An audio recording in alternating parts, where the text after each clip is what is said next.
Hola, buenas, bienvenidos a todos a este capítulo número 18 de vuestro podcast Píldoras de Conocimientos. Bienvenido hoy a un tema que vamos a tratar en especial con un invitado muy especial que ahora le vamos a presentar, y vamos a hablar de inversión en calidad, de inversión con ventajas competitivas, ciclos económicos, etcétera. Pero primero de todo, vamos a saludar a Abraham. Abraham, ¿qué tal? Hola, ¿qué tal? ¿Cómo estáis todos? Muy contento de estar aquí. Y vamos a presentar al invitado de hoy, que es Emérito Quintana. ¿Qué tal, Emérito?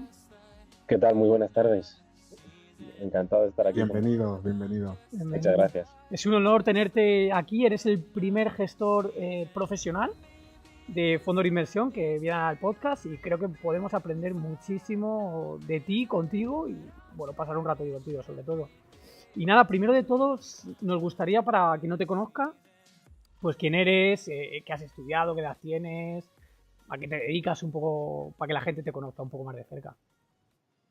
En realidad no soy gestor, sino asesor de un fondo de inversión, que siempre la CNMV nos pide que lo maticemos, ¿no?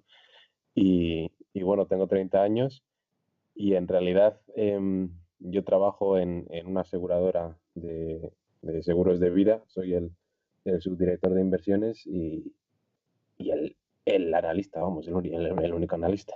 Y en paralelo asesoro el fondo Numantia Patrimonio Global, que, pues, que tiene la misma filosofía. O sea, al final estoy siempre trabajando para lo mismo porque los análisis son los mismos y las empresas son muy parecidas, por lo menos la parte de renta variable. Mm. Nos interesaría conocerte un poco más de cerca, porque yo sé que has estudiado en la escuela austriaca, creo que has sido alumno de Jesús Huerta de Soto. A mí, por ejemplo, es un profesor que admiro. Yo soy profesor de universidad, y cómo da clase Jesús Huerta de Soto ha sido una inspiración a mi persona de la energía que transmite en cada una de sus clases, y cómo los alumnos les gusta mucho cómo enseña y cómo transmite. No sé si nos quieres contar un poco cómo ha sido tu paso por las enseñanzas de la escuela de Straca. Sí, para mí, a mí me vino muy bien porque yo estudié una ingeniería y, como hablábamos antes de empezar, ¿no? Siempre cuando nos acercamos al mundo de la economía y de la inversión, los ingenieros intentamos utilizar las mismas herramientas, que los mismos modelos mentales que nos han metido a la cabeza para la ingeniería, pues para la economía. Y ahí es cuando chocamos, no funciona. Entonces, cuando ya empecé a hacer pues, temas económicos, ¿no? Y a sacar el EFA y a hacer másteres y estas cosas, pues hice el máster en economía, el máster oficial en economía de la Escuela Austriaca de Jesús Huerta de Soto, y de hecho, mientras estaba haciendo el máster fue cuando él me contrató. O sea que es mi profesor, mi mentor y mi jefe también. Eso no lo sabía, que era contratado por ti, que te había Sí, contratado. sí, sí, sí. Entonces, eh, yo lo considero un privilegio, pues porque el hombre es increíblemente inteligente, funciona el cerebro a 1000 por hora, y cualquier insight que te da es 1000 veces más valioso que haberte leído 100 libros.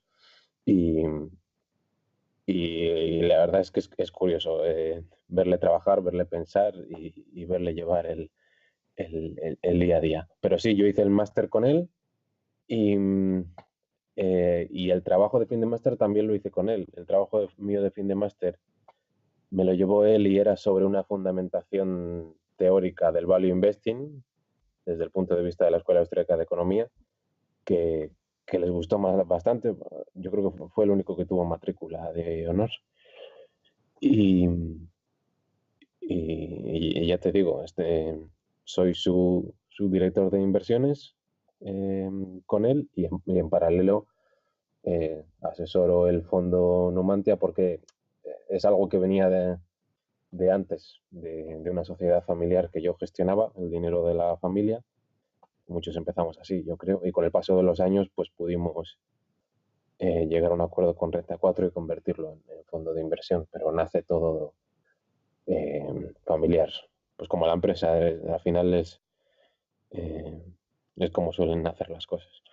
Pero bueno, claro, tú estás contando ya pues como Numantia, como algo real, pero claro, ¿de dónde surge Emérito Quintana como inversor y en este caso como asesor?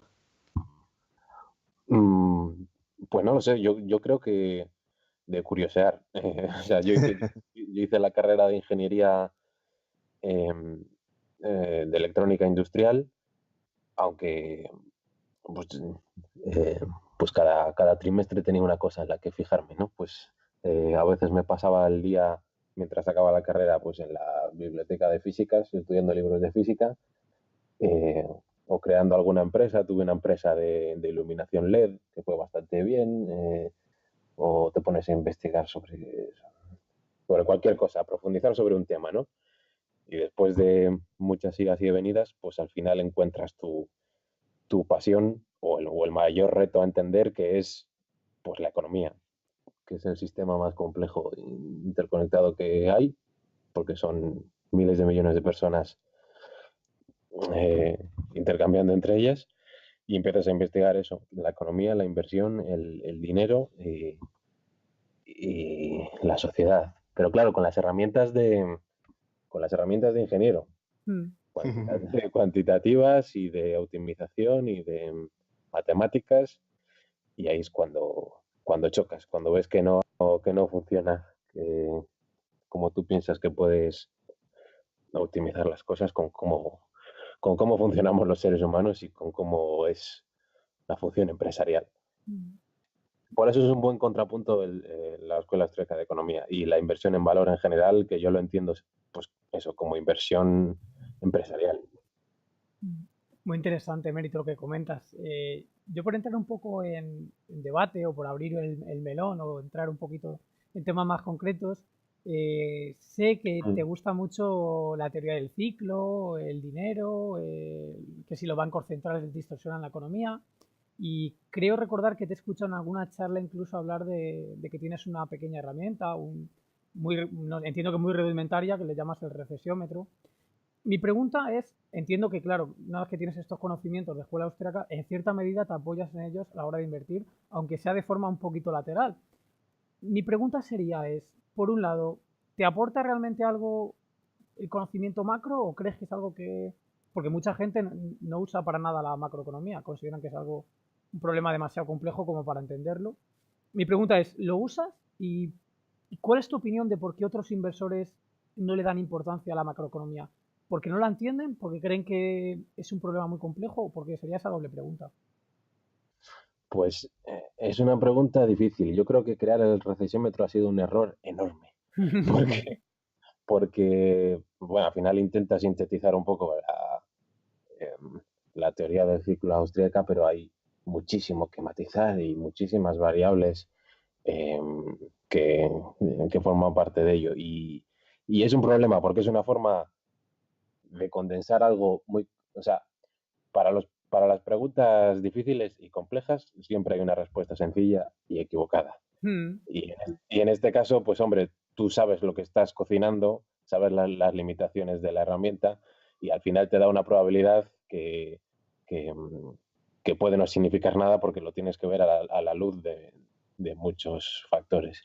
Y claro, lo de tener una herramienta que te intente decir la probabilidad de recesión futura, pues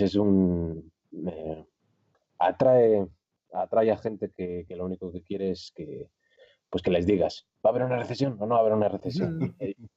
Y queda el recesiómetro, y cuánto sale. Y no es así. O sea, entender la teoría del ciclo económico yo creo que es importantísimo, porque te explica la conexión que hay entre el mundo real y el monetario, entre el lado real y el monetario de la economía. Hmm. Entonces, eh, aunque sea de forma tangencial, lo tienes que conocer, porque es verdad que normalmente lo más importante es eh, entender una empresa en concreto, y entender qué es lo que hace, cómo gana dinero, cuál puede ser su futuro, quiénes son los gestores, cómo lo hacen, interpretar la contabilidad. Todo eso es importantísimo. Y normalmente es más importante dedicar tiempo a eso que intentar saber a nivel agregado cómo irán las cosas.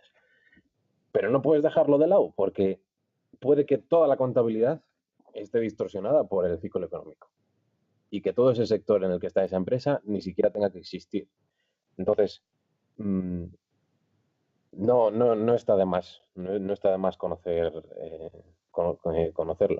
Yo no creo que sea macroeconomía la teoría del ciclo austríaca, porque precisamente si tiene más poder predictivo de explicación de las cosas es porque no es macro, sino que nace desde abajo.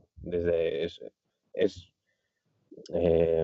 una teoría microeconómica y de la que partes desde el ser humano, ¿no? Luego, para intentar medir algunos efectos, pues puedes utilizar datos agregados macroeconómicos, pero la teoría austríaca normalmente enfatiza el que, el que es un peligro agregar datos, que lo importante está en los matices, que pues critica mucho, por ejemplo, las fórmulas matemáticas de otros economistas macro que ponen la P como el nivel general de precios de todo. Y lo importante puede ser que hay una distorsión, por ejemplo, en los precios relativos entre una parte y otra de la economía, o entre los precios de los activos y de los bienes de consumo, o entre los precios de las cosas más cerca del consumo y más alejada. O sea, yo creo que es distinta y además es una teoría que se llama el ciclo endógeno, es decir, explicas que desde dentro, por cómo es el sistema, aparecen descoordinaciones generalizadas, no como otras teorías que dicen, bueno, la economía va más o menos bien y todo es más o menos eficiente y aparece un shock externo o son los animal spirits o el comportamiento de la gente, toda la explicación de los auges y las recesiones, ¿no? Esto es distinto. Esto te explica cómo se descoordina el mercado. Además es que se descoordina todo el mercado, porque hay mucha gente que también se confunde con esto. Hay muchos análisis de empresas, sobre todo cíclicas, que se basan dicen en la teoría del ciclo. Y lo que están explicando simplemente es las dinámicas normales de entrada y salida de capital de un sector. Pues ahora suben los precios y entra mucho capital y luego sobra y hay demasiada oferta y luego se va toda la mierda y luego se vuelve a ajustar. O sea, las dinámicas empresariales normales y de entrada y de salida de capital de sectores concretos no es el ciclo económico. El ciclo económico lo afecta y lo puede afectar más o menos y puede explicarlo. Pero el ciclo económico es una descoordinación generalizada. O sea, que todos los empresarios se equivocan a la vez. Sí, esto mismo lo mismo lo comentabas en Malo School hace poco. Sí. Y eso tiene que ser pues porque no hay precios a los que se puedan agarrar.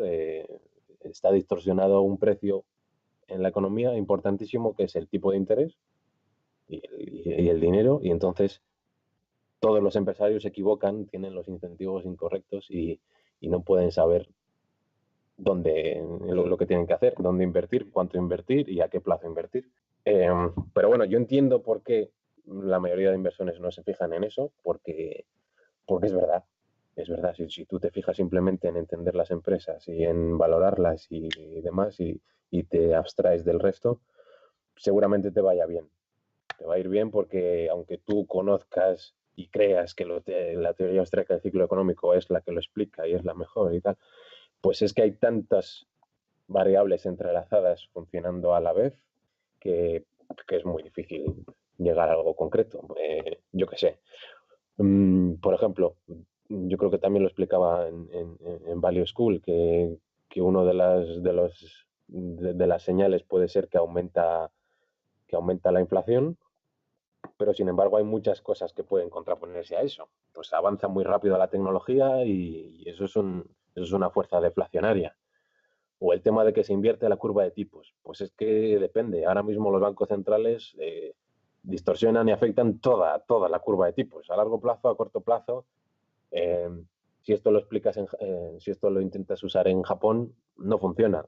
Pero no funciona porque hubo un auge tremendo y ha estado 20 años o 30 años intentando deshacerse de esos excesos de la economía y no puede porque hay rigideces no solo institucionales, sino culturales, laborales y demás. Y entonces, estás 20, 30 años con una economía zombie en el que no termina de acabar el ciclo porque no termina de limpiarse la economía. Entonces, en ese escenario, pues no te vale la señal que estás haciendo de que sí, la curva de tipos y tal. O sea, tienes que entenderlo todo en el contexto y es complicado y pueden afectar muchas cosas. Y el modelo de los bancos puede cambiar y pueden estar prestando de otra forma, pues como todo el tema de los inmuebles en el 2006, en el 2007, en realidad está por otro lado del sistema financiero o está fuera del balance de los bancos, está en otro tipo de productos complejos.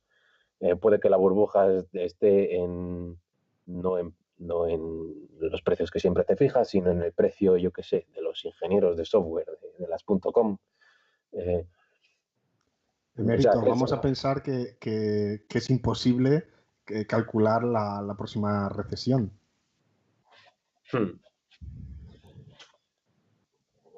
¿No? Que realmente... Yo creo que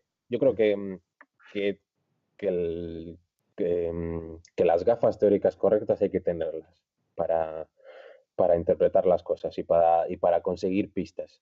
Pero que lo más importante es fijarse en las empresas. Pero ya te digo, todo lo que estás viendo de una empresa puede estar distorsionado por esto, como el ejemplo de este gestor contrarian, David Dreman, creo que es, que en el 2008-2009 se puso a comprar bancos porque estaban a 2 veces beneficios, a 3 veces beneficios, a 1 vez beneficios, ¿no? Y no, los beneficios no son reales, son mentira. Hay ejemplos que, que, que, que, que te hacen ver la importancia de esto. Y si inviertes en cosas muy cíclicas también, ¿cómo puedes un poco aislarte de todo esto? Pues invertir en empresas que sabes que van a crear valor a lo largo de todo un ciclo.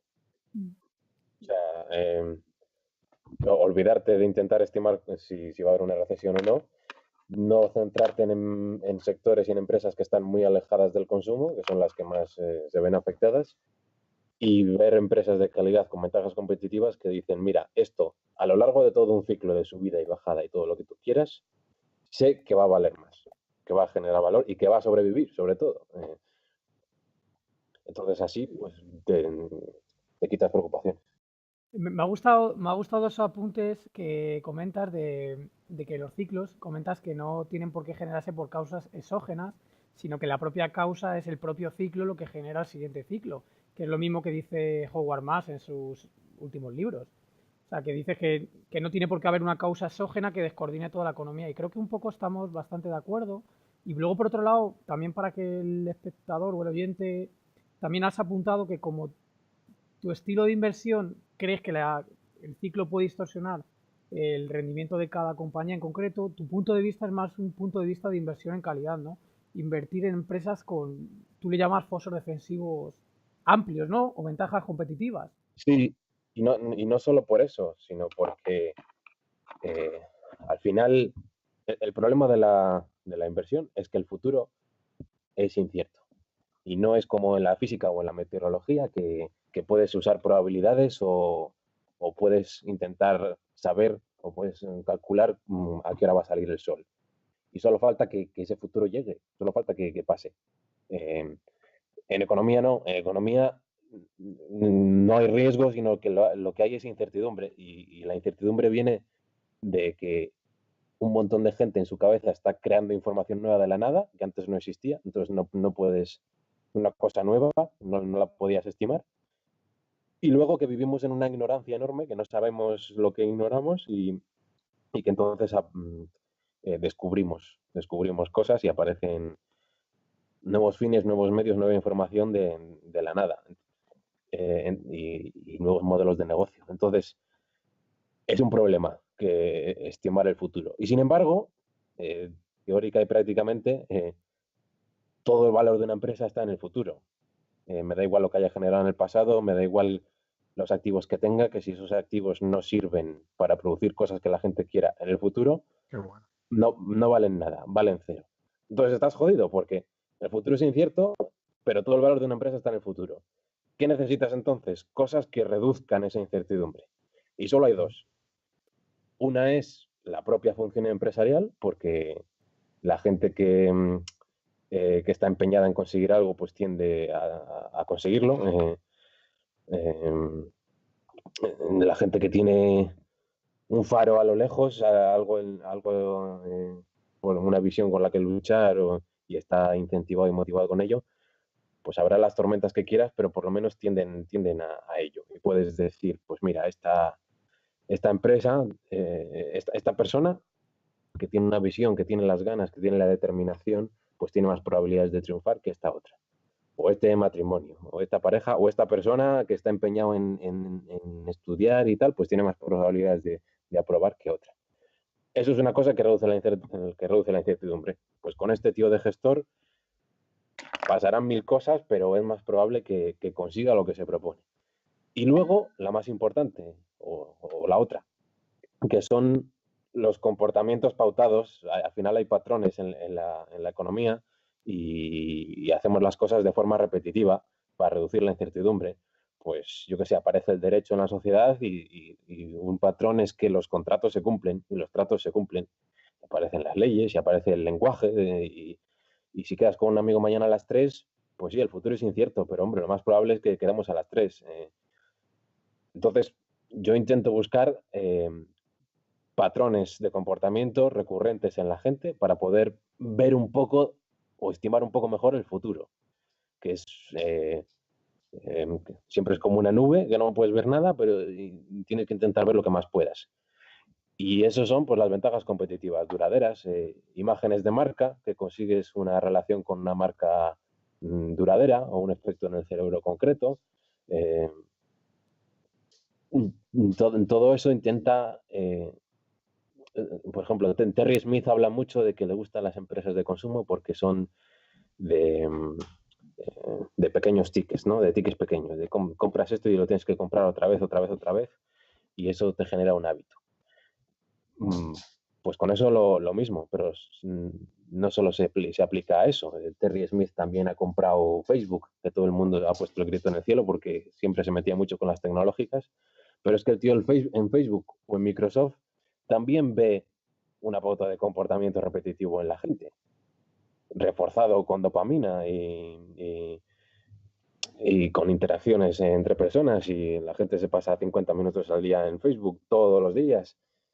Entonces, eh, ¿por qué me fijo en esas empresas? Porque de la otra forma no veo nada. No puedo estimar nada, no puedo valorar nada. Tengo un rango de valoraciones gigantesco. Una empresa de mala calidad, sin ventajas competitivas, pues su futuro es tan incierto que puede valer entre 1 y 10 por acción, a veces. Entonces, montarme una hoja de Excel y calcular que vale 5 por acción y que la compro por 3,5 con margen de seguridad y estoy haciendo inversión en valor, no es verdad. Eso es falsa precisión, no es inversión en valor. Necesito reducir ese rango de valoraciones con certidumbre. Necesito conseguir ver mejor el futuro. Y necesito que el tiempo esté de mi lado, porque tienes que buscar una ventaja. Y una de mis ventajas es pues tener más paciencia. Y con la mayoría de empresas que buscan inversores en valor, pues el problema es que el tiempo no está de tu lado. Normalmente son cosas muy malas o que están muy baratas y la apuesta es a que los nuevos gestores le van a dar la vuelta a esto, a que se va a dar la vuelta al ciclo, a que va a ocurrir un evento dentro de poco y la gente se va a dar cuenta de que esto vale más. O sea, necesitas un evento dentro de poco tiempo y entonces el tiempo juega en tu contra. Y puede que vaya mal y precio y valor converjan, pero a la baja, en cero, porque no estás creando valor y no va el tiempo contigo. Y si de verdad aciertas y consigues generar mucho valor en un momento, el problema es que necesitas una nueva idea, un montón de nuevas ideas. Y eso aumenta muchísimo el riesgo de equivocarte. Y el juego y la inversión va de jugar a no perder. Entonces, por eso me fijo solo en las empresas que crean valor, que sé que a lo largo de un ciclo van a valer más Mm. y que el tiempo está de mi lado. Bueno, entonces has hablado sobre que prefieres empresas de calidad, que tengan esas ventajas competitivas y muchos factores a tener en cuenta. Entonces, ¿podrías explicarnos cómo es tu día a día para seguir mejorando, para mantenerte actualizado? ¿Cómo expandes tu círculo de competencia? ¿Cuánto tiempo le dedicas? ¿Podrías decirnos un poco? Pues todo el día. Y si no, pregúntale a mi mujer que está al dentro. Estoy, estoy todo el día, como es lo que me encanta y lo que me apasiona, pues estoy todo el día mirando cosas y leyendo y aprendiendo cosas nuevas. Y la idea del círculo de competencia que dices está muy bien, de, oye, fíjate solo en unas pocas empresas de las que de verdad sabes y de lo que lo entiendes bien, pero a veces sirve como excusa para no aprender más. Como yo sé de esto y ya está. O sea, el círculo de competencia está muy bien, pero no puede servir de excusa para no aprender más, para no espabilar y ponerte a estudiar cosas nuevas y aprender con curiosidad. ¿Que esto no lo entiendo? Que si las empresas tecnológicas normalmente han sido una... te pones a entenderlo y a ver por qué la contabilidad es como es, a ver si de verdad son buenas, son malas. Entonces hay que intentar ampliar el círculo de competencia. Mm. Mérito, otra preguntita que siempre me ha hecho mucha curiosidad, mucha gracia. Mucha gente, bueno, el eterno debate, ¿no? Del deep value o value de calidad y la gente que hace más deep value, pues siempre suelen achacar a la gente que invierte en calidad que el riesgo es sobrepagar, ¿no? Que es una estrategia muy cóncava, que si bajan las expectativas puede decrecer rápidamente el precio de la acción, etcétera. Yo la pregunta que te haría concretamente es, entiendo que eres un inversor que valora más la parte cualitativa que la cuantitativa, pero seguro que la parte cuantitativa por lo menos la miras, ¿no? Y a la hora de valorar empresas de calidad, o sea, si tienes una, no sé, que decidir entre 6 o 7 posibles inversiones de calidad, empresas que tú consideres que están a precios razonables, ¿cómo comparas? Me refiero a nivel cuantitativo, porque a mi gusto, por ejemplo, yo suelo usar a modo de aproximación el PG, ¿no? Que es comparar el precio con los earnings o con los flujos de caja dividido entre el crecimiento de la compañía. De tal manera que si el PEG está por debajo de 0,5, pues entiendo que está barata en relación a lo que crece. También lo escuché mucho que lo usaban los del fondo Japan Deep Value, que comentaba que por Sí, debajo de 0,5 normalmente les gustaba mucho. Y uniéndolo esta pregunta con un tuit que te leí hace poco, comentabas que Facebook te parecía una magnífica oportunidad, que Google también te parecía una compra, aunque a lo mejor no tan buena oportunidad, Amazon también una buena compra, sí. Apple comentabas que mantener, Netflix comentabas vender y Microsoft pues también comprar. De todas estas, yo he estado mirando los PG de cada una de ellas y la que claramente tiene mejor PG es Facebook con 0,50 y Apple con 1,49, las demás por encima de 4. Entiendo que haces este tipo de valoraciones, a lo mejor no normalizas por supuesto los ratios, pero me imagino que haces algún tipo de comparación entre a qué múltiplos cotizan y a qué ritmo crece. Eh, a ver, bueno, lo de los tweets y resumir siempre es un peligro.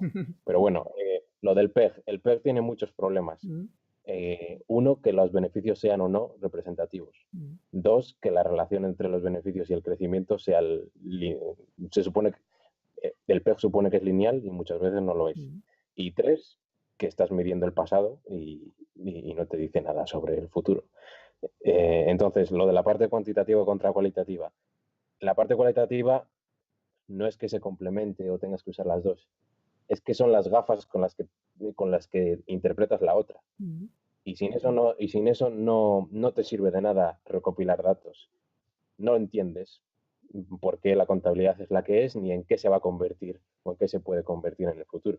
Entonces necesitas entender cuál es el modelo de negocio, cómo narices funciona y por qué la contabilidad es la que es y en qué se va a poder convertir. Y entonces ya ves si los beneficios son representativos, si pueden extrapolarse al futuro o no, o si no.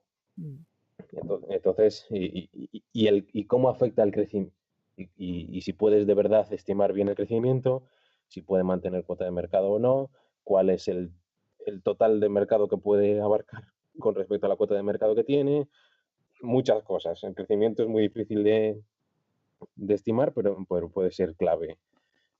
Puedes hacerlo bien y puede ser clave para ello. Entonces, no lo puedes hacer así, de coger los PEG de todos y compararlos. Tienes que ir una por una, Mm. hacer los deberes, entenderla, hacer la valoración y luego sí, claro, comparas rentabilidades esperadas de una y otra con ventajas, o sea, con fortaleza o incertidumbre de unas y otras. Muy bien. No, Y no sé si me he explicado. Es que Perfecto, sí, sí, sí. sí, sí. Sí, que la parte cuantitativa en sí mismo no te dice nada si no entiendes un poco el modelo de negocio de la compañía, qué ventaja competitiva tiene, si va a ser crecimiento exponencial de beneficios, lineal, decrecientes. O sea, es una fotografía de un instante y además del pasado, no de lo que está por venir. y puedes utilizar pues muchos modelos mentales, pues como el de cómo van apareciendo economías de escala, aparece apalancamiento operativo o la relación entre costes fijos y variables, los activos intangibles, modelos de suscripción. Mm. No puedes valorar igual un negocio normal que un modelo de suscripción en el que tienes ventas recurrentes y clientes pues más fieles o menos fieles, en el que hay quizá pricing power sin explotar. Tú estás vendiendo un precio, pero es artificialmente bajo a propósito porque estás invirtiendo en ganar cuota de mercado o en generar un hábito, pero sin embargo puedes intentar estimar cuál es el precio al que lo puedes subir, que la gente lo valora, y entonces ahí tienes, pues eso, poder sobre el precio sin explotar. Son muchas cosas y cada caso es único. Mm. Muy, muy buena respuesta, Emerito. Eso lo quería Y saber. claro, y en este caso tú estás un poco condicionado a tu fondo de inversión, pero si no tuvieras las limitaciones que tienen los fondos de inversión, ¿modificarías algo tu estilo de inversión o crees que sería el mismo que llevas ahora? Sería bastante parecido, pero concentraría un poco más. Ujú. Sí. Eh, en los fondos de inversión tienes limitaciones, sobre todo de diversificación. No puedes tener, no puedes tener más de un 5% en una empresa y si lo tienes, el máximo es un 10%. Y de esas empresas que tienes entre un 5 y un 10% del total, no pueden sumar más del 40%. Entonces, eso en la práctica, esa regla 5, 10, 40, lo que te hace es que el mínimo número de empresas es 20. Y ajustándolo todos los días, cogido por los pelos. Al final, 25. Entonces, pues hombre, no puedes concentrar mucho. A veces no tiene sentido esos límites, pues porque una empresa puede ser un conglomerado de 100 modelos de negocio distintos, pues como Berkshire Hathaway o Louis Vuitton o Nestlé. Y también una empresa cuenta como una empresa, pero simplemente se basa en un medicamento con una patente. Sí. Entonces no parece una unidad de riesgo ni de diversificación lógica el número de empresas. Pero bueno, es así, es así. Entonces, a mí, por ejemplo, me gustaría tener más en Brookfield, pero no puedo. Tengo un límite del 10% y es a lo que está. Entonces, eso es lo único que cambiaría. El resto está como a mí me gusta. Mm. Muy bien, Emerito. Te quería hacer una pregunta y entiendo que sea un poco diferente a lo que te suelen preguntar, porque normalmente te suelen preguntar cuáles son tus mejores compañías o tus principales apuestas y por qué. Mi pregunta va un poco desde la línea de que, bueno, Charlie Munger sabes que comenta que para entender algo realmente tienes que entender tanto lo bueno como lo malo, incluso ser el mejor vendedor de la parte mala, ¿no? Entonces, Mm. yo sé que tú eres muy amante de, pues, de varias empresas como Brookfield, como Facebook, etcétera, Porsche también. Me gustaría que nos contaras un poco cuál crees tú que es el peor escenario, o sea, la peor situación o el peor escenario que se podría dar, pues por lo menos en estas dos empresas, en Facebook y en Brookfield. El peor caso que contemplas que pasará. Pues en Brookfield te puede ocurrir que, que, que los gestores dejen de ser buenos y de hacer buenos tratos y que no tengan oportunidades de comprar activos baratos en ninguna parte del mundo.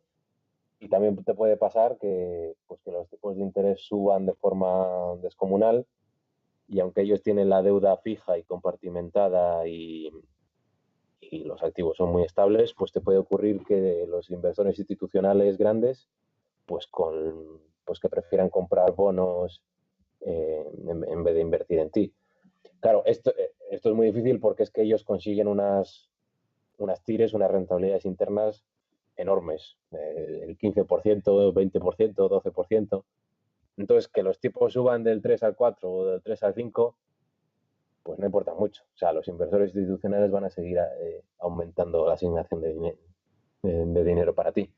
Pero bueno, si suben al 6, si suben al 8, si los bonos del Tesoro americano rentan el 8%, pues igual hay un montón de aseguradoras y de fondos soberanos que prefieren comprar bonos y pasar de las infraestructuras y de los inmuebles. Y con Facebook lo que te puede pasar es que no sepan cuidar el ecosistema y que se estropee la experiencia del consumidor, por ejemplo. Los reguladores se les pueden pasar de vuelta, se pueden pasar, pero es que normalmente con negocios tan grandes la regulación es beneficiosa, beneficia a los que ya están establecidos y te quita competencia de pequeños. Entonces la regulación en el caso de Facebook está siendo positiva, pues como las empresas de tabaco, por ejemplo. Pero sí, yo creo que es importantísimo intentar evitar el sesgo de confirmación, que es el más peligroso, porque no te gusta que hablen mal de tus empresas y no te gusta que cambiar de opinión, no te gusta que a veces es verdad que te tienes que mantener en tus 13 porque la mayoría es ruido y porque de verdad tienes razón, pero cambiar de opinión cuando lo ves muy claro, yo creo que al final lo detectas, el proceso mental en tu cabeza de, uy, esto puede que sea verdad, suena que sí, pero pero va, que le den por saco. Yo ya he tomado mi decisión y déjame de historias. Y vas negando cada vez más la realidad. Yo creo que todos tenemos en la cabeza tesis de inversión que están, cogidas por los pelos y que sabemos que deberíamos investigar más la tesis contraria e intentar destruir nuestros propios argumentos. Y otras que no, y otras que tienen mucho más viento de cola, que es que está mucho más claro y ves claramente que los inversores en cortos o las tesis cortas, pues ves los fallos que tienen o donde no lo están viendo. Pero sí, eso es muy importante, intentar destruir tus propias tesis. Eso está muy bien porque de esa manera o coge fuerza o te das cuenta de que no era como uno esperaba, ¿no? Que no, me imagino que no suele suceder. Sí, yo creo que es lo más difícil, sobre todo cuando a mí me dicen siempre que soy demasiado transparente, pero porque me parece lo correcto, explicar todo lo que tenemos y por qué. Claro, si luego cambias de opinión, pues como que quedas mal, porque es como, oye, nos explicaste esta empresa, nos dijiste qué tal, y ahora resulta que no. Pues oye, mira, pues sí, pues estaba equivocado. O sea, me he dado cuenta. Me he dado cuenta de que no. He ido aprendiendo más cosas y estaba equivocado. A veces viene bien porque te hace no tomar decisiones y normalmente cuantas menos decisiones tomas, mejor te va. O sea, hay sesgos psicológicos positivos. No todos son negativos. Algunos te incitan a no actuar y eso es algo bueno. Muy bien, Emérito, me gustaría preguntarte algo que puede ser incluso algo personal, ¿no? Que tú ya nos dirás si o no. ¿Crees que se puede ser buen inversor siendo mala persona? O sea, sin ser buena persona, por ejemplo, ¿no? Si uno es codicioso, ese deseo de ganar más puede anular el control del riesgo, ¿no?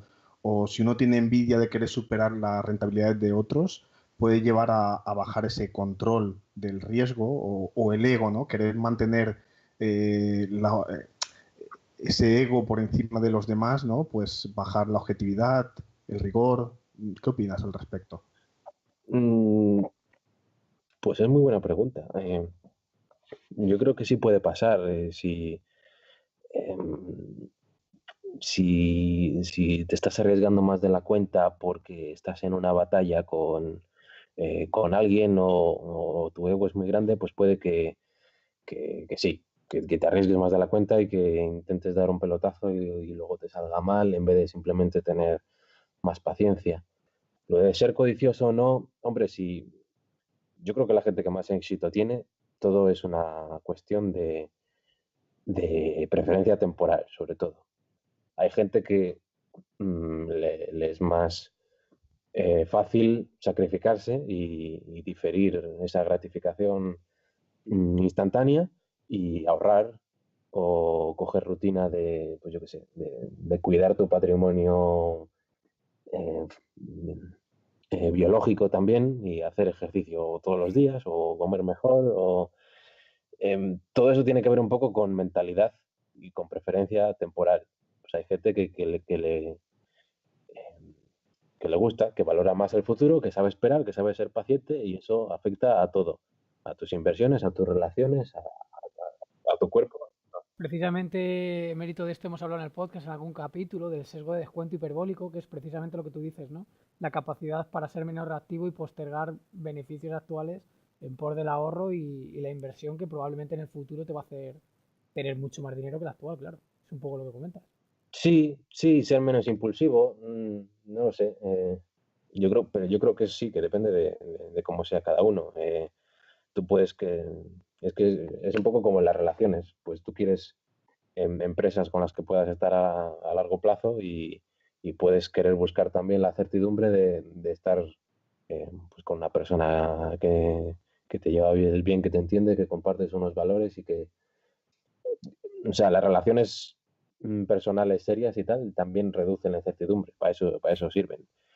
Entonces, eh, pues sí, depende un poco del carácter de cada uno. Hay gente que tiene un carácter que encaja mejor con esto, porque a veces es aburrido y ahí te tiene que gustar entender modelos de negocios, ver cómo funcionan las cosas, estar siempre aprendiendo, ver cosas nuevas, porque todo esto cambia a veces muy rápido y a veces es cuestión de paciencia, de capacidad de sufrimiento, de esto lleva cayendo 2 años y me espero otros 3 porque hay que tener paciencia, pero es incómodo. eh, y lo de la codicia, pues no lo sé. Si si estás más en temas de private equity, de llegar a acuerdos y tal, pues igual a corto plazo apretar en las negociaciones y ser más cabrón te viene bien, pero como se suele decir, no puedes llegar a buenos tratos con mala gente. Para las relaciones empresariales de mucho tiempo no te vale. Se tiene que basar todo en la honestidad, en la confianza y no funciona.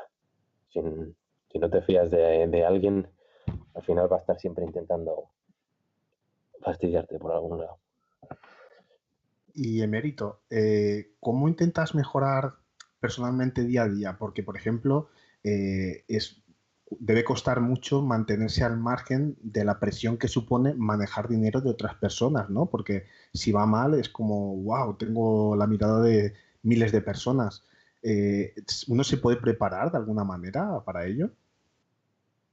Sí, eso es un problema. Yo creo que tienen más problema los que tienen mucho dinero y los que pues son más trabajadores en fondo, pues porque tienen que rendir cuentas trimestralmente, ¿no? O tienen mucho dinero miedoso, o dinero de internet que se llama, o dinero de gente que no conocen, entonces tienes un año bueno y te entra un montón de dinero, tienes un año malo y te sale.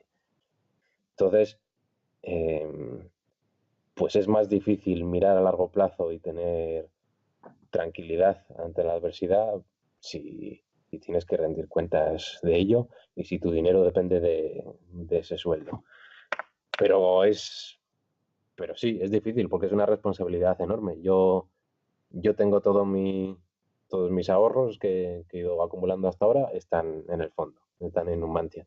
Y los de mis padres y de familiares y de amigos cercanos y de compañeros de trabajo y tal, también.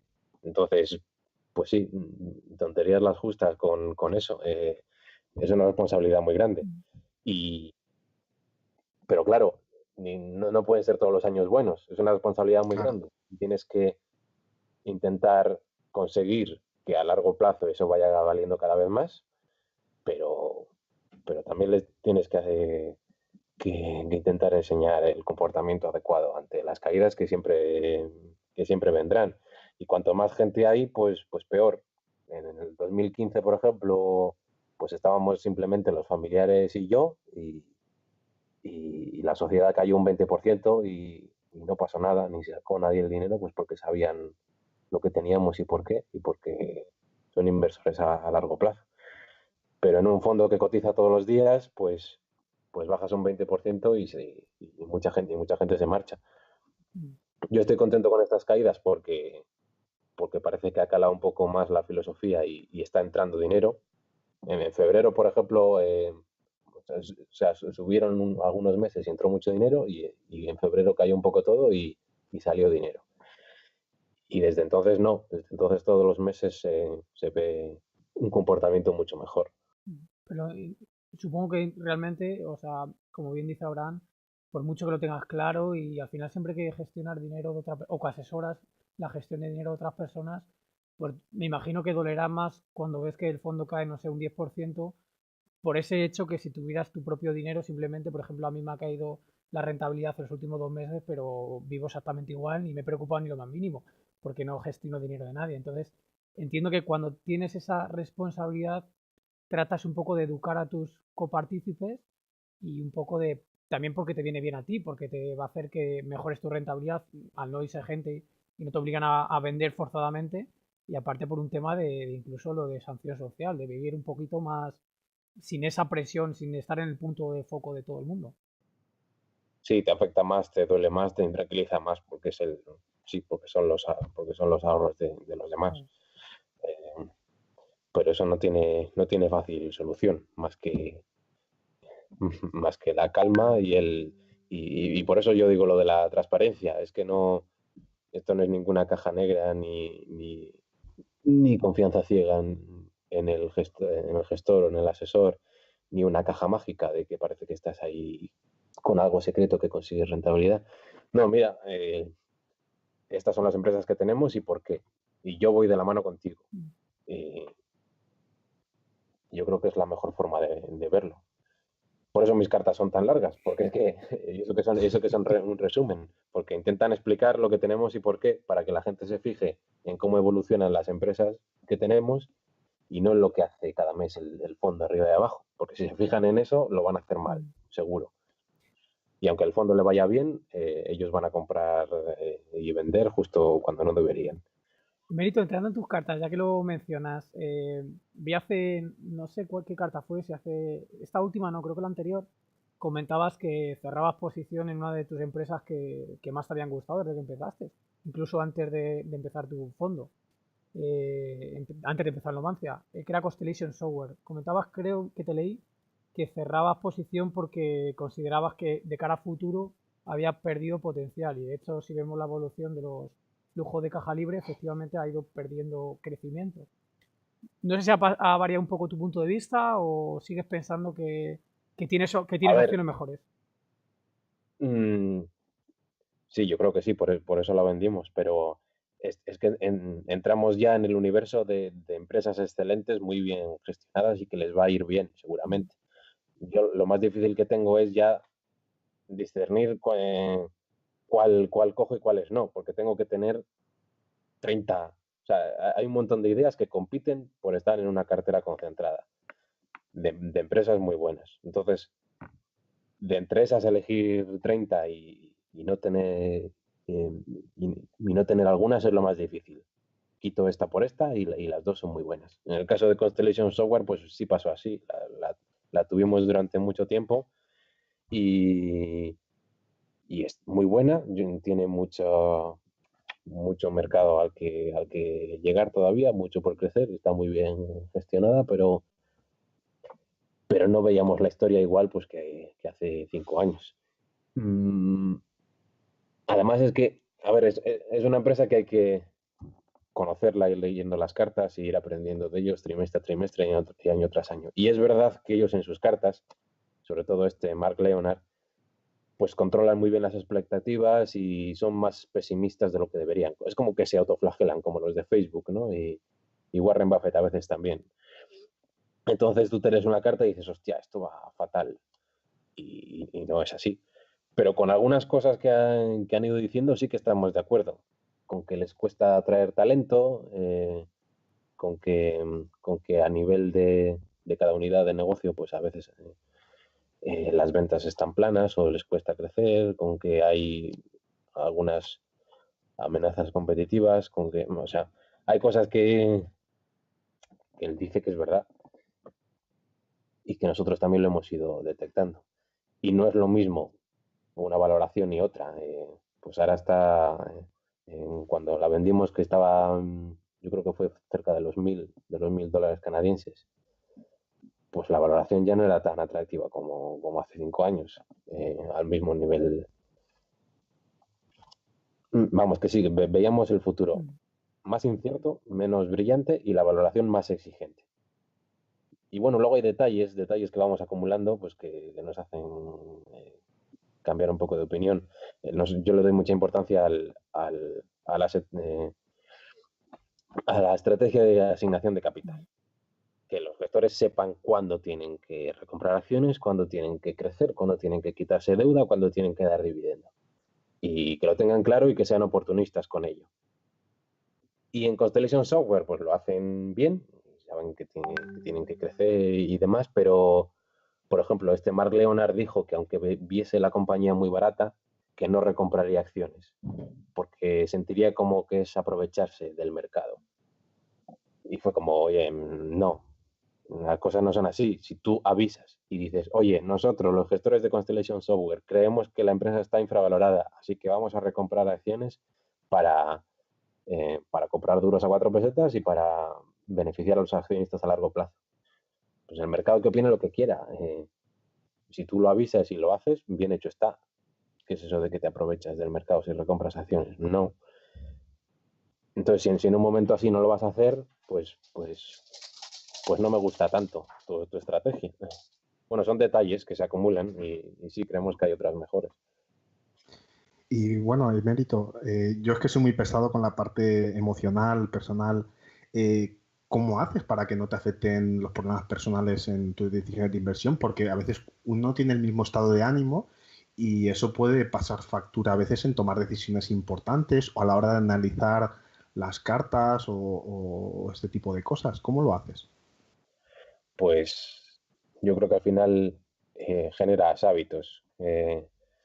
Con el paso del tiempo vas, al final es autocontrol, pues como en todo, con el paso del tiempo vas generando hábitos y sabes que cuando estás de un humor concreto no tienes que tomar decisiones o coges el hábito yo tengo el hábito de que cuando ya he decidido comprar una empresa, seguro, igual después de un mes y medio de análisis, me espero, al fin de semana o me espero a la semana siguiente o me espero al cierre del mes. Y tú al final te vas conociendo y tú sabes si tienes eh, más o menos autoestima, si estás contento, si no estás contento. El tema emocional es muy importante, pero viene bien eso, conocerse a uno mismo y tener un par de, de textos que leer, que sepas tú que te ayudan cuando los mercados caen mucho o cuando no estás en tu mejor momento y rodearte de la gente correcta también. Para tu autoestima, para tomar buenas decisiones. Y yo, por ejemplo, hay gente que me dice, por ejemplo, pero ¿por qué no te dedicas 100% al fondo y no estar en donde estás? Bueno, yo creo que estoy dedicado 100% al fondo porque estoy a todas horas con ello y la mayoría de lo que hago en la aseguradora es lo mismo, análisis de buenas empresas y las que tenemos allí las tenemos aquí.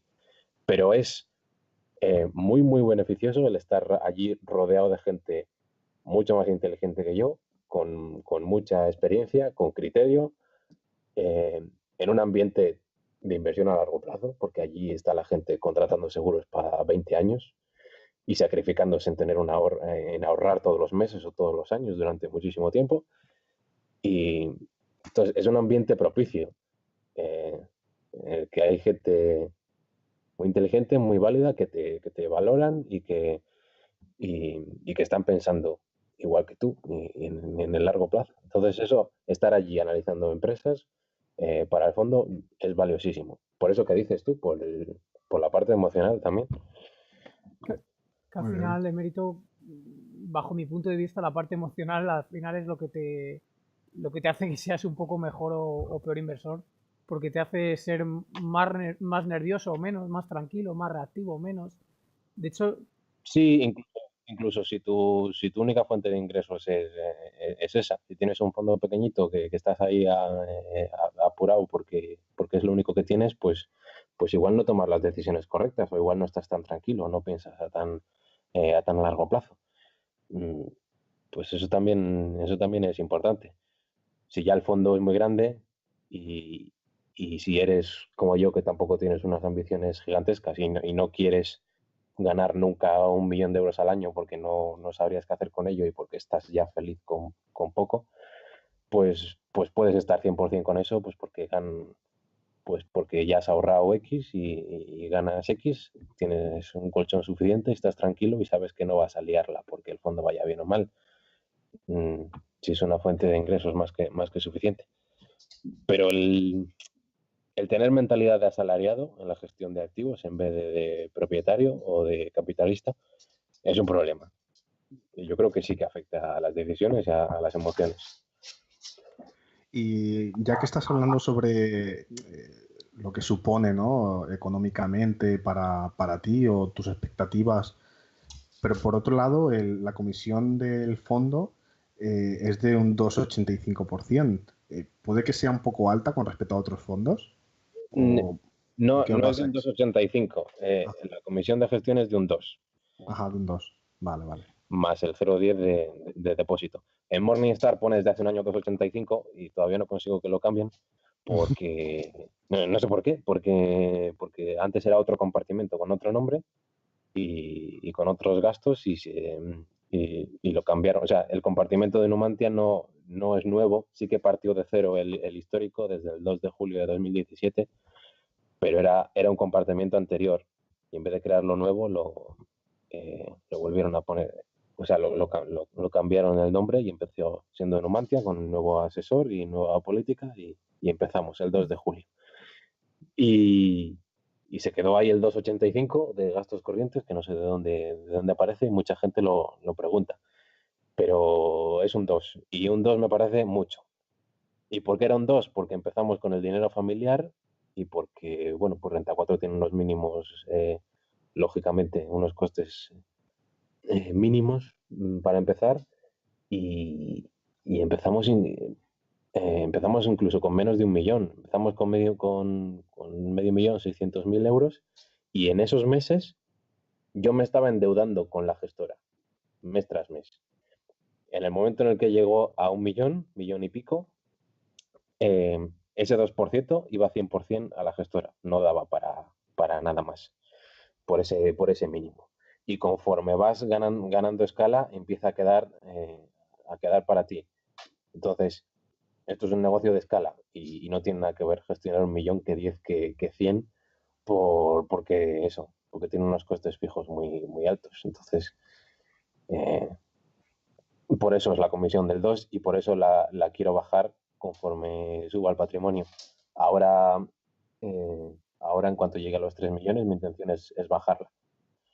Interesante. Siempre hay rifirrafes con las gestoras o sea, no está fácil. Me gustaría bajarla más, pero la iremos bajando, sí. sí que llamaba la atención un poco que era, yo lo vi en Morningstar, me parecía un poco caro. Sabía que estaba un poquito por encima del resto de fondos y también es más nuevo. Y No, un 2,85 no es que no sería claro, ni claro, legal. me parecía demasiado elevado, pero bueno, que también cada uno está dispuesto a pagar lo que esté dispuesto a pagar y si alguien te es capaz de sacar rentabilidad con tu dinero y no conoce o cree que es lo más adecuado, pues adelante, tampoco pasa nada. Lo que te quería preguntar, Emérito, ¿cuáles son tus libros o tu top 3 de libros de inversión? ¿Cuáles te gustan más? Pues eh, yo creo que lo mencionabas tú antes.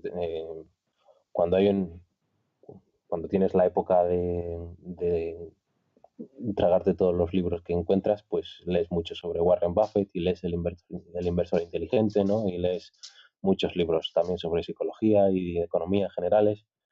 Pero yo creo que está bien eh, luego contraponerlos con otros, pues como el de acciones ordinarias y beneficios extraordinarios de Phil Fisher está bien como contrapunto al inversor inteligente.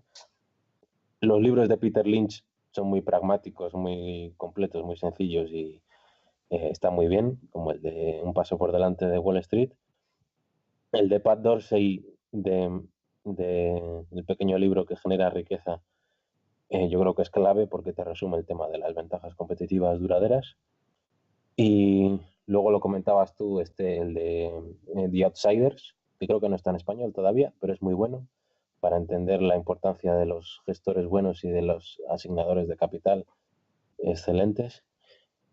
Y el de Invirtiendo en Calidad también, que ese sí que está en español, que lo han traducido hace poco y está muy bien. Sin embargo, yo creo que conforme avanzas, hay que reducir el ratio libros-investigación. O sea, una vez que sabes lo que tienes que buscar y cuál es la filosofía correcta o lo que más encaja contigo, tienes que ponerte a buscar. Y hay que reducir muchísimo la cantidad de libros que lees o relees y empezar a leer más transcripciones de conference call, informes anuales, informes trimestrales de empresas, estudios sobre mercados, artículos de otros, análisis de otros, cartas de fondos.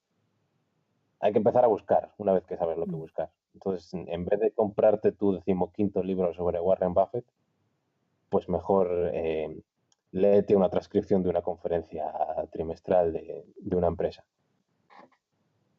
Claro, hay que saber en qué destinar el tiempo limitado que tienes, ¿no? Sí, no, y hay que ponerse manos a la obra. Puedes leer mucho sobre filosofía y tal, pero es que cuando ya lo sabes, pues hay que ponerse a buscar. Claro. Y, Emérito, me gustaría ponerte un poquito contra la pared, no sé si decirlo de esa manera. Lo que Sí, quieras. sí.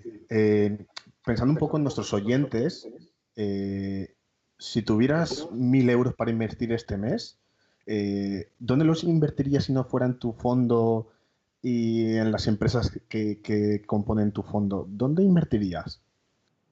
No, es que esa es buena pregunta. Además, justo ayer acabo de meter 1.000 euros al fondo, así que si no fuese al fondo, ni a ninguna de las 30 empresas del fondo. Pero ¿con qué objetivo, con qué horizonte?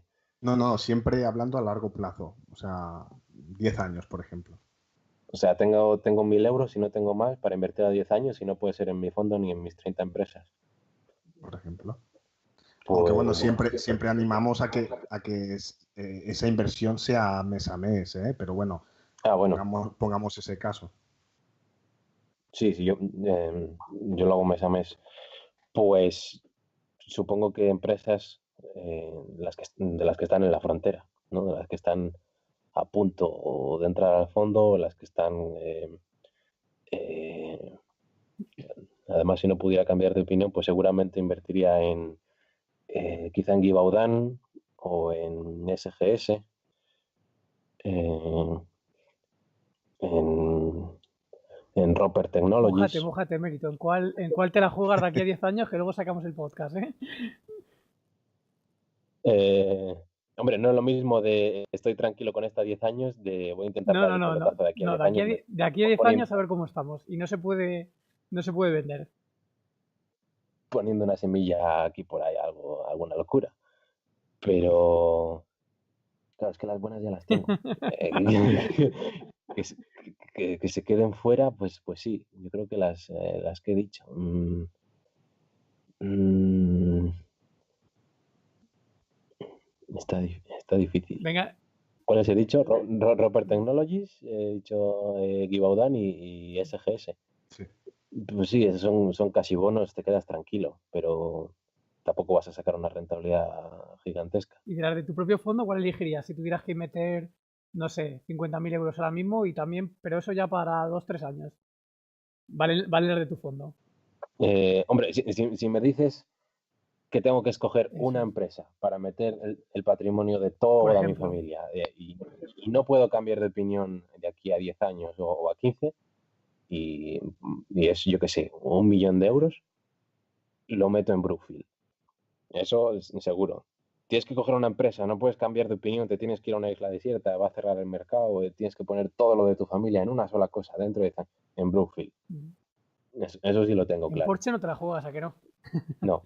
De hecho, de hecho os voy a dar una Que primicia. has vendido como he hecho yo esta semana. ¿Has cerrado Porsche, no? ¿O no? No sé, te lo estoy preguntando por preguntar. He estado vendiendo acciones de Porsche, pero lo explicaré en la carta de febrero de 2019.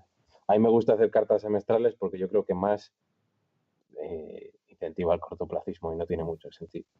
Yo he cerrado Porsche también por entrar a la ampliación de Arista. He tenido que vender ahí un poco forzado, pero bueno, no estaba convencido para nada la tesis ahora mismo. Ya, sí, la tesis de Porsche, pues yo la expliqué en el verano de 2017 y luego apareció en otros fondos, también la compró Paramés, yo creo que la compraron en Bestinver y no sé si Magallanes también la fueron comprando. Y está bastante claro si confías en el valor de la marca Porsche en sí, que es verdad que es muy buena y que parece pues que cotiza todo muy, muy barato, ¿no? Pero yo creo que la tesis se ha deteriorado bastante y que no estamos valorando bien.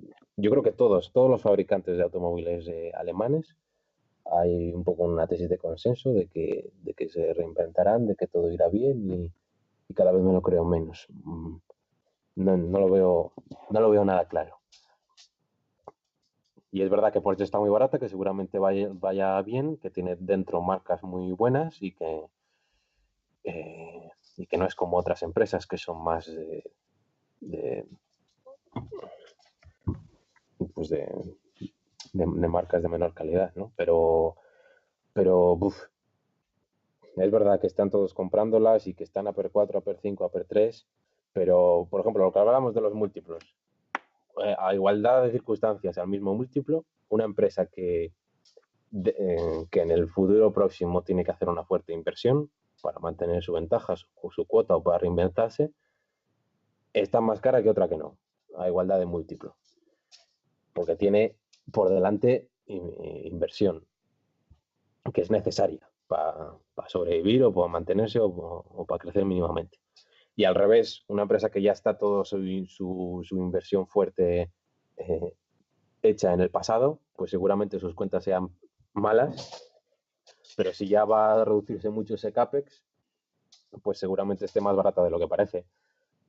Y con inversión fuerte por delante se me ocurren los fabricantes de coches alemanes, y con inversión fuerte en el pasado, pues se me ocurre Charter Communications y alguna otra. O sea, eso hay que tener cuidado con los múltiplos. Yo creo que se critica mucho el tema de los descuentos de flujo de caja con respecto a los múltiplos, porque se dice que es que el descuento de flujo de caja es muy sensible a los inputs y varía muchísimo, ¿no? Y es verdad, pero es muy positivo y muy importante porque te mantiene la perspectiva en el futuro. Eso es lo primero. Porque te hace cuestionarte y ver cuáles son los drivers, los inputs más relevantes en la tesis y en la valoración. Y luego porque los múltiplos también son sensibles a los inputs, son muy variables. Yo siempre pongo por ahí un cuadro para conseguir la misma rentabilidad en diferentes empresas, en una empresa que tiene pricing power, en una que crece, en una que no crece, en una que es una trampa de valor y tal. La variabilidad de múltiplo EV/EBIT es gigantesca para conseguir la misma rentabilidad de una trampa de valor o de una empresa value normal que no crece a 6 veces y otra con pricing power que puede crecer las ventas o subir un poco el precio en todos los años 22 veces. O sea, para la misma TIR. Entonces, lo de los múltiplos, pues también mucho cuidado con ellos, porque te estás fijando en el pasado, porque pueden ser representativos o no, y porque también son muy sensibles a los inputs, pero muchísimo. Entonces, en el caso de Porsche, si quieres lo debatimos. Yo creo que daría para otro podcast entero, ¿eh? El tema de de los automakers y si están caros, están baratos, si en este momento del ciclo tiene sentido comprarlos o no. Si hay que pillarlos en el valle y ahora Sí, mismo probablemente no estamos en el valle. yo además tengo acciones de Exor, que creo que es un poco Sí. distinto porque Exor tiene Ferrari y tiene Fiat, que es un poco distinta y tal, y está más barata. Pero yo creo que dentro de poco, no sé si sabéis quién es Steve Ni Woods. idea. No. Steve Woods, que lleva lo de Greenwood Investors. Yo suelo hablar con él y últimamente hemos estado hablando de todo este tema. Y yo creo que en una de sus próximas cartas algo explicará.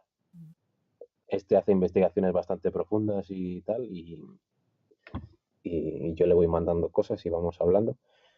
Y yo creo que algo explicará. Él también tiene Exor, eh, y él también piensa que la tesis sobre los fabricantes de coches tradicionales alemanes es más frágil de lo que parece. Sí, yo Sí. estoy bastante de acuerdo. Tampoco creo mucho en Exor y de hecho yo estoy bastante invertido en Renault y cada vez tengo menos confianza en mi propia tesis de inversión, pero no por el resultado de cómo va evolucionando el precio, sino por un poco deterioro de cómo está evolucionando la compañía en relación a la tesis cuando yo invertí. Un poco en relación Hmm. con la demanda agregada de coches, que creo que está por encima de la tendencia, cuando tiene bastante más sentido invertir cuando está por debajo de la tendencia. Es decir, cuando la gente lleva 5 o 10 años sin haber cambiado de coche porque hay crisis, a lo mejor ese es el momento de invertir porque la demanda va a aumentar drásticamente. No tengo tan claro que el coche eléctrico esté dentro de 2 años ya aquí y que la demanda se dispare. No lo tengo tan claro. Entonces, por ese lado, creo que hay un poco de confianza, pero bueno, yo creo que da para hacer otro podcast o en otro momento que, por supuesto, vas a estar invitado y si quieres debatirlo, creo que da para largo. Y ya para, Sí, sí, no, esa sí, parte es sí. muy Y interesante. ya para ir un poco concluyendo, que tampoco queremos robarte mucho tiempo, simplemente si quieres comentarnos algunos gestores que, aunque has mencionado algunos de ellos, que para ti sean sobre todo más que los idolatres, porque tampoco creo que sea eso, sino que sean fuente de inspiración o de conocimiento para ti. No sé si Terry Smith has comentado, para Mes a lo mejor, o no sé. Sí, sí, a mí me gusta. Bueno, yo tengo una lista, ¿no? De fondos y de gente que me gusta cómo lo hacen y que sigo y que les leo o incluso que hablo con ellos casi a diario, ¿no? Algunos. Pero así de los más famosos, que yo creo que es interesante vigilar, entender y ver lo que hacen, pues está, sí, Terry Smith, está Pat Dorsey, también puedes ver los movimientos de Pat Dorsey, que su principal posición es Facebook desde hace bastante tiempo. Em, Tienes a Bill Nygren, que Bill Nygren es un value muy clásico, pero que ha entendido pues, que a veces eso, hay empresas concretas que la contabilidad no es representativa y que es value aunque no lo parezca. Tom Gainer, que es el gestor de Markel, también lo hace muy bien y viene de un poco de la contabilidad pura y invierte en empresas buenas a muy largo plazo. Y yo creo que si hay un candidato a futuro Warren Buffett es él, Tom Gainer. Y uno puede ver también lo que va haciendo en Markel en su cartera. Luego hay algunos otros. Stanley Druckenmiller, aunque es un poco más macro y tal, pues es muy interesante lo que va haciendo. El del fondo Tiger Global, también, que es como que se centra mucho en la tecnología, pero que es muy inteligente. Alan Meckham, Guy Spear también. Mm, y yo creo que es muy interesante también seguir a los indios. Hay una cultura del value y un montón de gestores emergentes indios increíble. La mayoría de la gente conoce solo a Monish Pabrai, ¿no? Que hace cosas interesantes, pero hay cada vez más indios buenos. Y chinos también. Es interesante seguir a Li Lu, que algunas entrevistas y las cosas que hace es un poco más difícil saber exactamente el completo, su cartera completa, pero también es muy bueno. De hecho, Charlie Munger, que a mí me gusta mucho también, eh, tiene, tiene, tiene una cartera muy, muy concentrada. Y, y lo que más tiene ahora mismo son tres cosas. son sus acciones de Berkshire Hathaway, sus acciones de Costco y el fondo de Li Lu que le gestiona sus inversiones en China, a él y a la familia Mankes. Entonces ese tío es muy bueno y muy interesante. Vaya, nos ha dado una lista completa. No, a ver, es una lista escueta, pero luego hay fondos buenos. Ay, no me acuerdo cómo era este. El de Bill Negre es el de Lockmark, sí. Ay, ¿cómo se llamaban estos que suelo ver yo? Bueno, este Steve Booth es interesante lo que dice. Las cartas de Greenwood Investors están bien. De fondos así más curiosos que hacen cosas a veces raras o que no son obvias. Están los de Horizon Kinetics. A veces se centran mucho, sí, a veces meten mucha paja en las cartas y se centran mucho en el debate sobre los índices y macro y demás, pero a veces escriben cosas interesantes. Y si voy pensando, seguramente se me ocurrirán muchos más. No, pero ya tenemos una lista bastante interesante. La verdad es que seguro que nuestros oyentes ha habido de todo en el podcast, ¿no? Porque nuestros oyentes no creo que sean súper especializados en inversión, pero intentamos que cada vez lo sean más. Entonces, seguro que habrá cosas que habrán entendido súper bien y cosas que les animamos a que si no las han entendido, que nos lo dejen en las preguntas del podcast, los comentarios, y con mucho gusto en posteriores podcasts pues analizamos estas preguntas y las respondemos. Y sin duda pues nos ha dado una clase magistral de inversión, nos ha dado detalles muy interesantes que seguro que normalmente los inversores de Numantia no lo saben, y de verdad te agradecemos muchísimo que hayas estado aquí con nosotros hoy, que hayas compartido tu conocimiento y que lo hayas hecho de la manera como lo has hecho, tan clara y entendible para todos. No, pues muchas gracias a vosotros. Yo siempre que queráis. Muchísimas gracias, Emilio. De verdad, ha sido... Hay un judío muy listísimo que se llama Ron Baron. También está bien escucharlo. Sigue dándole a la cabeza, ¿eh? Sí. Eso nos hemos dado cuenta, que tu cabeza va a 1000 y la tienes trabajando todo el día en cuanto a inversión. Y bueno, en eso se demuestra luego en los resultados. Muchísimas gracias por estar aquí, Emérito. Recordamos a los oyentes que dejen los comentarios, cualquier duda, cualquier pregunta, cualquier cosa que quieran dejar, y que se suscriban, que dejen su corazoncito y nos sigan para seguir escuchando pues próximos podcasts que tengan que ver con la inversión, con el crecimiento personal y con todo lo que tenga que ver con las píldoras del conocimiento. Muchas gracias a todos por estar ahí. Despedimos a Emérito y a Fernando. Hasta luego, chicos. Un placer.